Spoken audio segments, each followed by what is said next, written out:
Here is a bird that makes every effort to project bad, just looking for trouble with anybody in the neighborhood. Red-winged blackbird is the name. Trouble is the game.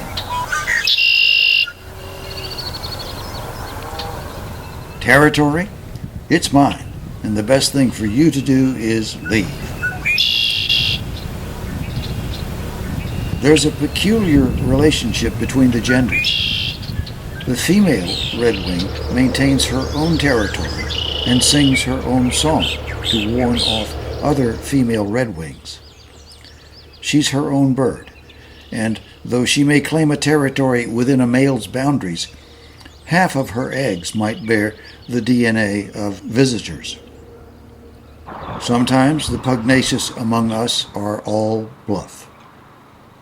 But that's not the case with the red-winged blackbird.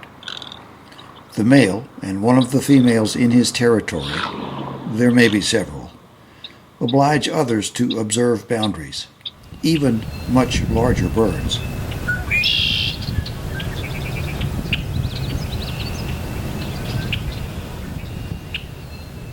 Here we see a redwing heckling a crow, who is in the process of heckling a bald eagle.